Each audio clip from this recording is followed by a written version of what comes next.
On the last episode of the Keepsake box, I got dressed and looked at myself in the mirror. I looked good. I looked sophisticated. I was wearing a form-fitting black dress with black pumps. My hair was pulled back and pinned on both sides. A considerable amount of time was dedicated to creating the beautiful wave pattern in my hair, which fell mid-back. It was beautiful. I was beautiful. I looked over an assortment of jewelry. That was the part I hated the most, finding the balance. It was hard for me to find the middle ground between just enough and not too much, as I had come from a world where nothing was ever too much. I chose a simple pair of diamond earrings and a diamond tennis bracelet. Yes, that was just enough. I decided to finish the look with a simple black clutch that had a single diamond as a button. I applied some blush to my cheeks and a pale pink lip gloss. Everything fell just as it should have. I looked perfect. I took one last look before getting into my car and driving downtown. For the most part, it was my preference to have my dates pick me up and take me home. It was my opinion that such actions were the role of a suitable gentleman caller, but these were different circumstances. I had a vested interest in deviating from the norm. Every aspect of that situation was atypical. I parked and looked in the mirror. Again, I looked perfect. I walked into the restaurant, making sure to look secure and confident. "May I help you?" asked the hostess. She asked if she could help me, but she looked as if she wanted to do anything but. She looked at me like I didn't belong there, as if I were inferior. I told the hostess that I had a 7 o'clock reservation. She smiled stiffly and said, "Oh, you do?" I didn't like her tone or her arrogance, and I felt that she should be made aware. I removed my sunglasses. They were Dolce & Gabbana. I had paid $1,200 for them. I looked into the hostess's eyes, and I spoke. "Listen, sweetheart, I can only assume that your procrastination is a habit of the poor, as people of my status understand that time is money. Now, would you like to lead me to my table, or do I need to tell your manager how much you like to waste time?" The hostess looked embarrassed, but most of all, she looked defeated, and that was enough for me. She asked who I was there to meet, and I responded in the most condescending manner that I could muster. I said, "My date is the richest man here." She looked confused, but instead of engaging in verbal combat, she said, "Yes, right this way, ma'am." I returned my sunglasses to their original position. I wanted to present that same confidence when I reached my table. And there he was, my guy. He stood and greeted me with a kiss on the cheek. The hostess attempted to walk away, but he stopped her. "Excuse me," he said. She turned around to face us. She looked as though she felt inconvenienced, but she dared not say so. My guy turned to me. "Is there anything that you require, sweetheart?" I looked at the hostess, who wanted to be anywhere but there. "Yes," I said. "As a matter of fact, can you bring me a whipped Dorta, please?" My guy interjected. "Isn't that the delectable chocolate drink with the whipped cream on top?" "It most certainly is," I said. We both paused, then laughed. The hostess shook her head to signal that she was clear on everything, both stated and otherwise. We laughed again. That was something that we enjoyed doing. My guy pulled out my chair and signaled for me to sit. I sat. He walked around and took his seat. The conversation was boring, yet I pretended to be interested in his nonsensical rhetoric, even throwing in the occasional chuckle. That's not just the way it was on that day, that's how it always was. My new guy wasn't deep like Ken. He wasn't funny or witty like Antonio. Actually, he was quite dry. So, what was the appeal? Well, he offered something that was different from all the other men before him. He was David L. Herkowitz, Esquire. He was Antonio's lawyer, and he was about to become my new Ken.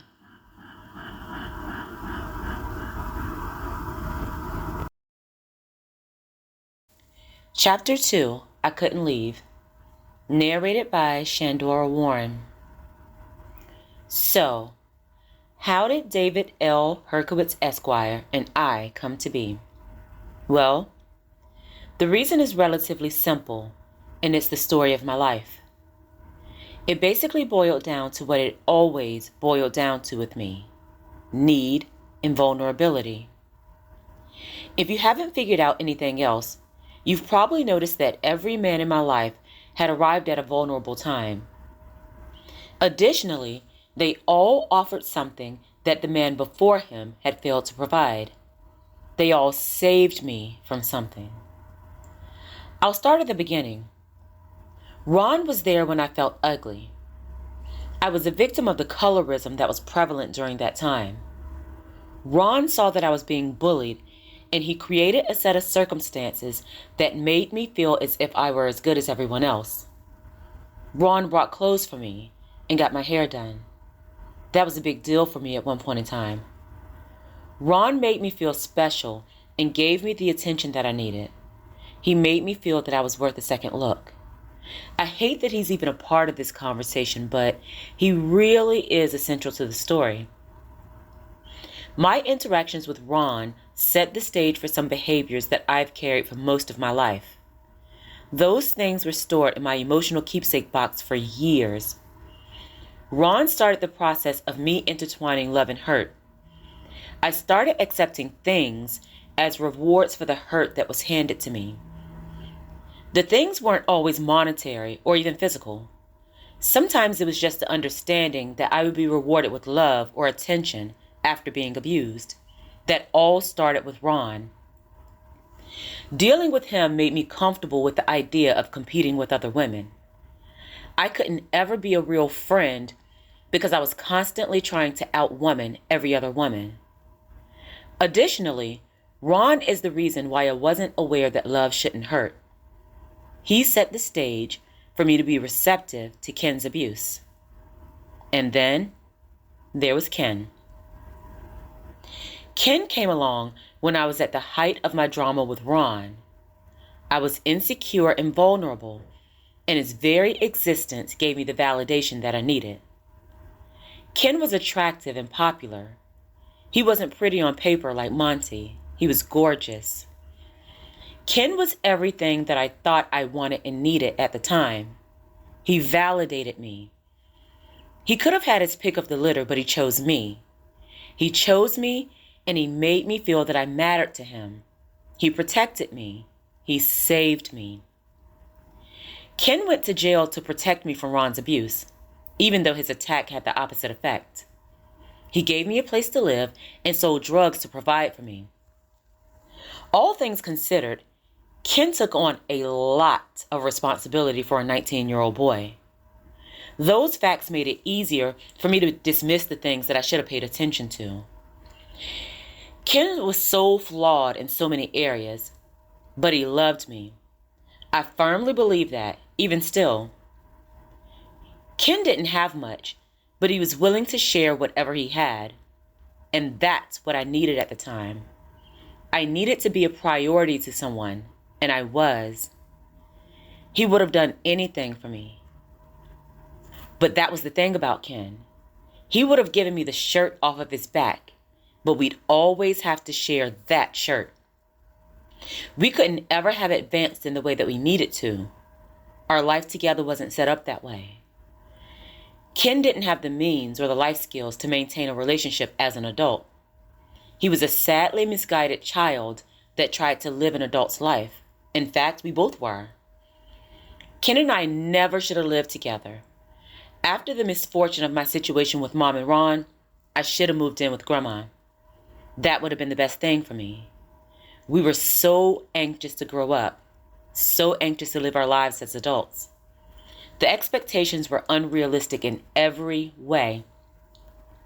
One of the biggest flaws in my relationship with Ken was expecting an adult situation from a child. Also, expecting to be in an adult situation as a child. Not to mention my toleration of the abuse. I carried everything with me. I had been abused by Ron for years. It wasn't an unusual phenomenon. Thus, I was far less impacted by abuse than others. A part of me felt that it was normal. I was a victim of abuse, yet I sought out the very people who abused me. I wanted them to want me. Being wanted by them was validation for me. Like Sharon said, I always wanted to be wanted. I was always in need, for one reason or another. When Ken went to jail, Antonio existed for the same basic reasons, but under a different set of circumstances.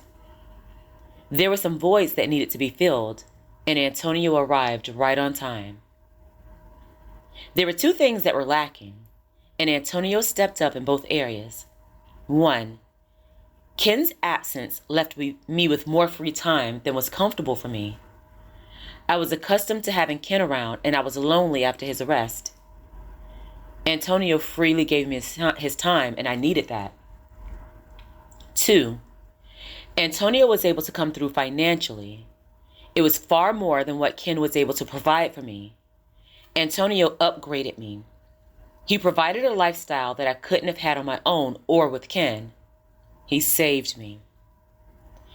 Antonio didn't initially have the best of intentions, but to his credit, Antonio showed me that love didn't have to hurt. He showed me how people treat you when you matter. He wanted to make me happy. Antonio was happy in any instance where he understood that he had made me happy. He loved me in anything that was attached to me, and I loved that about him. When he went to prison, he left the space open. Obviously, it had to be filled. In discussing my relationships with all of these men, I have to face what I have come to realize about myself. I understand that much of my attachment to them was because of the very nature of the person that I was. I love the idea of being with someone as much as I love the act of being with them. That made it hard for me to understand that expectations were not always equivalent to reality. When Antonio went to prison, it was very easy for Angel to step in. Why? Angel was able to step in because I saw the advantages of dealing with him, as always. I liked the idea of dealing with someone like him. I wasn't lonely. I wasn't vulnerable. I wasn't needy. Angel's advantage was his ability to help me advance in a way that Antonio couldn't. That was my attraction to him. I love the power associated with being with Angel. I didn't love him. I didn't want to be in a relationship with him. He was a means to an end, like everyone else. He had what I needed at the time. Possibly too late, but I now realize that about myself. When Antonio returned, I had already gotten what I needed from Angel. It was easy for me to let him go. Antonio stepped right back in and provided what I needed, the promise of meaning something to someone. Unfortunately, old habits die hard. Antonio is and always will be the love of my life. Even with all things considered, I knew that void wouldn't ever be completely filled. Yet, that understanding did not stop me from trying. And that's why David existed. He was there for the same reasons as the others, but under a different set of circumstances. Unlike when Ken went to jail, money wasn't an issue when Antonio died. I no longer had that struggle. I was, however, left with the same loneliness and vulnerability. David was there to fill the void. He was there to fill the time that kept me thinking of Antonio. He helped me to get back on track when I was at a very low point in my life. Additionally, David came with added benefits, safety, and stability. That's something that was lacking in my situation with Antonio. Money wasn't ever an issue, but when ill-gotten gains are involved, nothing is ever certain. The threats of prison time or attacks from goons were ever present when I was with Antonio, but David was different. He was a lawyer and completely legal. I never worried about him getting killed or getting arrested. I never worried about those things happening to me either. I felt safe. I felt secure. Antonio wasn't ever able to give me that. I don't think he would have ever been able to. He wasn't set up that way. Our life together wasn't set up that way. My situation with David started very soon after Antonio died. It wasn't planned, just as my situation with Antonio wasn't planned. I had no interest in David, but he came right at the right time. He was there to fill the void. Outside of a professional capacity, I encountered David for the first time on the same day that I met him to retrieve what Antonio had left for me. If you remember, that was a month after Antonio had passed away. Upon leaving David's office, I was mentally and emotionally drained. I was so vulnerable. I went to a coffee shop where I was unexpectedly joined by David. Just like in every other instance, a man was there to fill the void. We conversed, and he made me smile. I realized that I hadn't smiled since Antonio's death. David and I exchanged pleasantries and phone numbers at the coffee shop. I had no doubt that he would call that day, maybe even before I returned home, only he didn't. David didn't call for 3 weeks. Normally, that would have created an issue for me. I would have been concerned that he didn't call. I would have been wondering if I had done something wrong. Did I push him away? Was he not attracted to me? But my mind wasn't in that place. I was still mourning Antonio's death. David's attention wasn't at the forefront of my mind. It had been less than 2 months from the day that Antonio died. For the most part, I slept all day. I spent the remaining time crying and looking through the contents of my keepsake box. Each time, I'd dump everything out and reminisce over the details surrounding my acquisition of each item. It was a process that I completed in a similar manner each time. First, I started with the box itself. I thought of when I received it from Ken. We were out in the woods. It was when the Melanie cheating scandal was still fresh. Ken and I took pictures that day, and he gave me a promise ring. All of those items, along with the Whitney Houston cassette tape, were included inside of the keepsake box. All items were faded. A small part of me would get tickled. I thought about how I was so jealous that I sent an anonymous letter to Melanie's parents. I always laughed at that part. But the laughter never lasted long. I guess what Grandma used to say is true. The same things that make you laugh will also make you cry. Seeing the ring always made me sad. It was simultaneously symbolic of our promise to always love and protect each other, and also my inability to do so. After all those years, I still carried the guilt of having been responsible for Ken's incarceration. I hadn't seen him since that day. I always wondered where he was. I wonder if things would have been different if I hadn't called the police. Would things have eventually gotten better between us? Who knows? That thought always took me back to the day that I planned to leave Ken. I skipped school to visit Grandma, only to discover that she had passed away months earlier. That was usually the point in time when I picked up Grandma's Bible. I'd open it and run my fingers across her handwritten name. I sobbed over her loss and my inability to be there for her.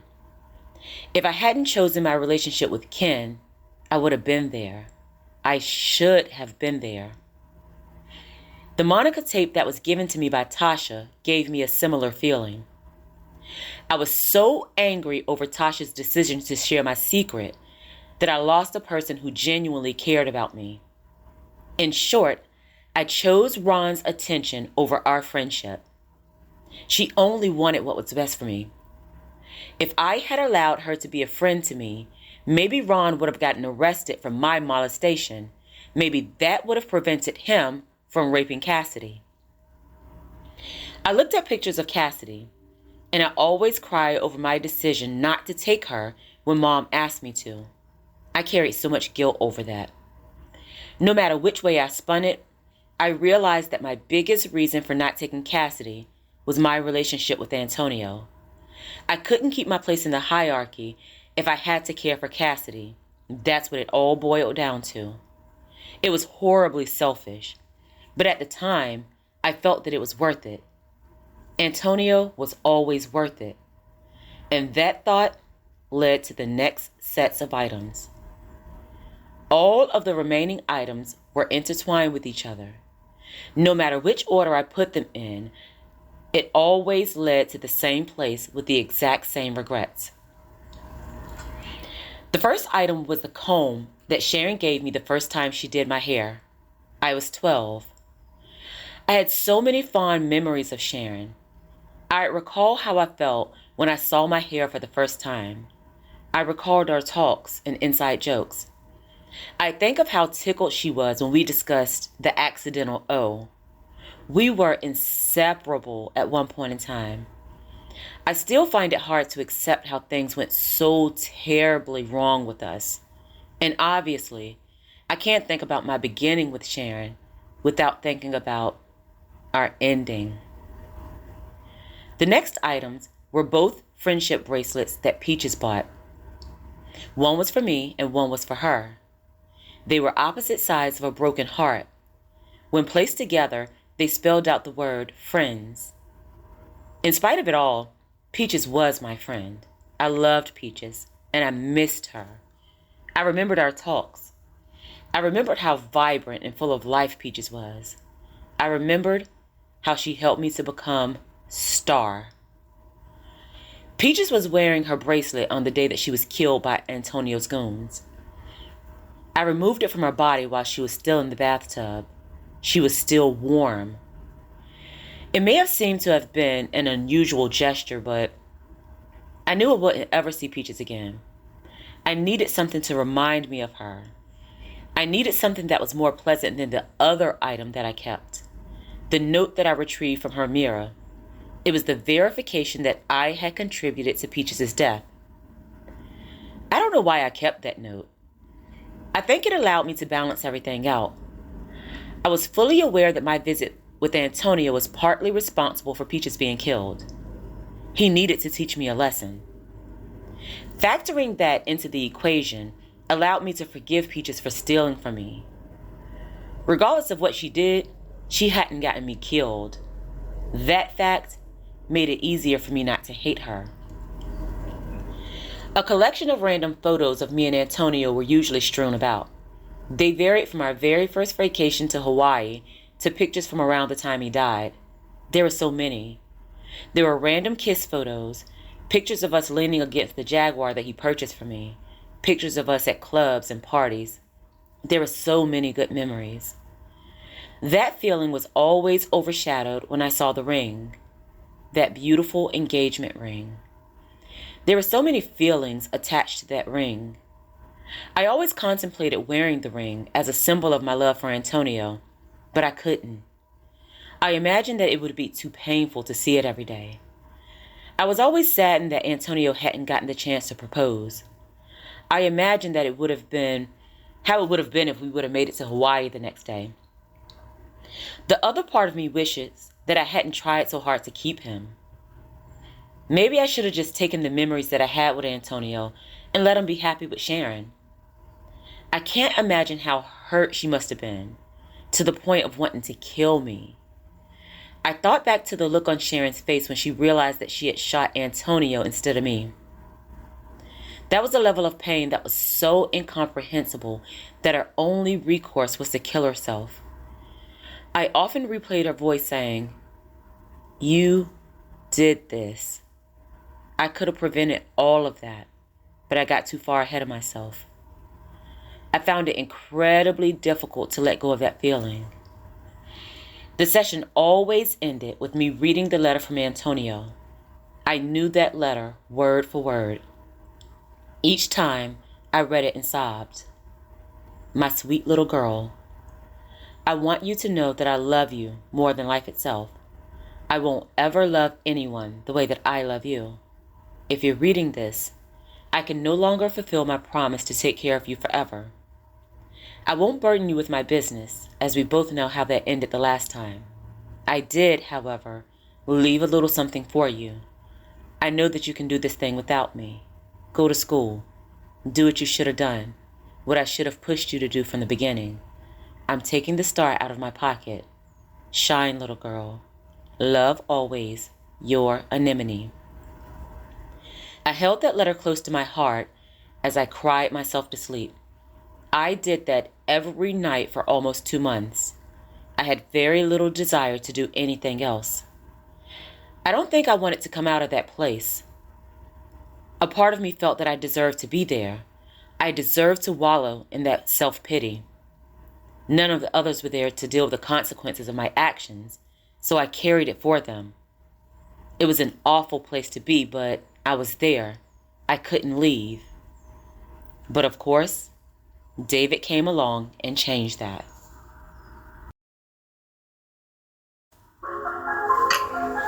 Thank you so much for listening. Make sure to follow Shinny Tells a Story on Facebook and Instagram. I'd love to hear from you. If you'd like to purchase books by Shandora Warren, they're all available on Amazon in ebook, paperback, and some in hardback formats. Thank you for helping me to create the world that I want to see. Oh yeah, you're welcome.